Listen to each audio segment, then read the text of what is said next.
it's not necessarily about patriotism or even nationalistic emotions, and it's not about being against something imported. It is not about promoting what we think is ours. It's not about that. Most cultures on the planet, almost all cultures, with small exceptions within that culture, in every culture has a little exception, but largely, most cultures were built with the intention of survival and material well-being. This culture was designed consciously for the inner well-being of the human being.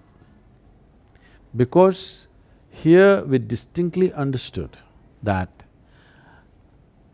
by arranging material things around you, only comfort and convenience will happen, well-being will never happen. Now the clothes that you wear, irrespective of Indian, Western, whatever,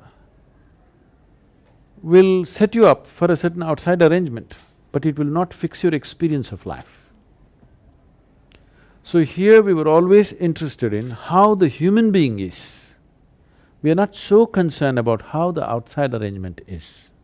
Because if this is fixed, you can sit on a rock and be ecstatic. If this is not fixed, you can sit in a palace and be utterly miserable. This is the whole, affluent cultures in the world are displaying this enormously. A whole lot of people, a major segment of percentage of people are on verge of madness. Every day if they don't pop a pill, they'll go off.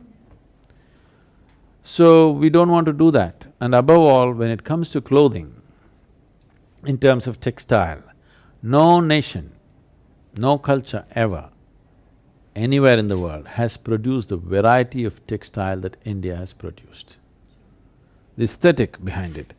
You think anybody, anywhere in the world can produce something like this? Nowhere on the planet this is possible, believe me. And within the country now, there were many more in the past, now there are about 120 distinct weaves which involve a completely different understanding of weaving, not slightly different, distinct. Many of them are on the verge of extinction.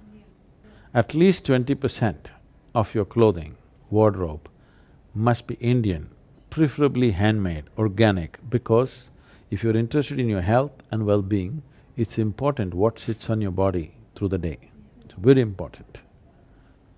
And you can see a distinct difference for our kind of weather, for our atmosphere. This clothing is an organic evolution from this. Now, all the Western clothing is essentially made for people who live in a cold country. In Mumbai weather, tying it up like this and putting a jacket and walking is hell. Yes or no? Now, there is no way you can exist in this weather, in this atmosphere, with those clothes, it's madness. But everybody is doing it because somebody else has been doing it, and they've told us only if you do like this, it's civilized, if you do it your way, you're not civilized. I'm the only Indian around.